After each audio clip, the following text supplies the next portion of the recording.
আমি একজন মুক্তিযোদ্ধা, আমি মনে করি কোটা আন্দোলন হওয়া উচিত। 1971 থেকে 2024 সাল গড়িয়েছে 53 বছর। বাংলাদেশ মুক্তিযুদ্ধে অংশগ্রহণকারী মুক্তিযোদ্ধা যে বাংলাদেশের প্রথম শ্রেণীর নাগরিক, এতে কোনো সন্দেহ নেই।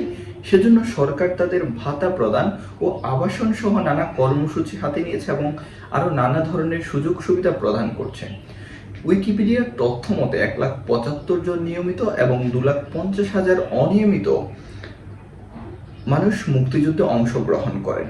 কোটা পদ্ধতিতে মুক্তিযোদ্ধার সন্তান ও বংশধরদের জন্য 30% কোটা বরাদ্দ রয়েছে। সেই সাথে নারী কোটা 10%, জেলা কোটা 10%, উপজাতি কোটা 5% এবং প্রতিবন্ধী কোটা 1% নিয়ে মোট 56% চাকরি কোটায় বরাদ্দ। আর মেধাভিত্তিক যে নির্বাচন সেটা মাত্র 44%। তবে এই পদ্ধতি শুধুমাত্র প্রথম ও দ্বিতীয় শ্রেণীর চাকরির জন্য বহাল।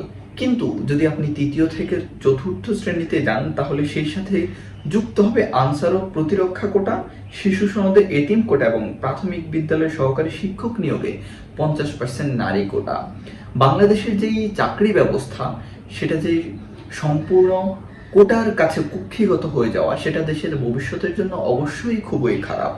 এক্ষেত্রে প্রশ্ন উঠে এবং প্রশ্ন থেকে যায়, কোটা ব্যবস্থার মধ্যে দিয়ে কি কম যোগ্যতা সম্পন্ন মানুষ চাকরি পাওয়ার মধ্যে দিয়ে দেশের যে শাসনযন্ত্র সেটিকে আরো দুর্বল বা নাজুক হয়ে পড়বে না?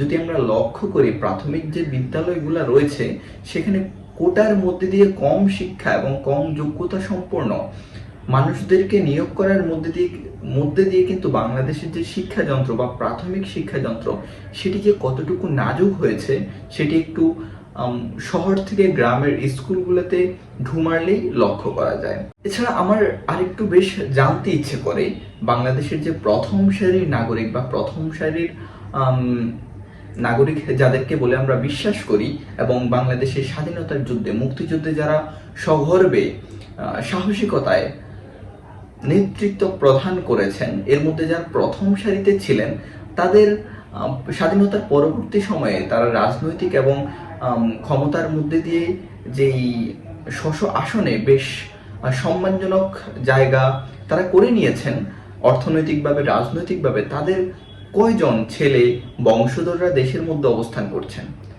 একটু যদি ঘাটাঘাটি করেন তাহলে দেখবেন প্রত্যেকের ছেলে নাতি তারা সবাই কিন্তু শান্ত সুন্দর জীবনযাপনের লক্ষ্যে এবং উদ্দেশ্যে বিদেশে পাড়ি দিয়েছেন এবং সেখানের জাতীয়তা তারা গ্রহণ করেছেন।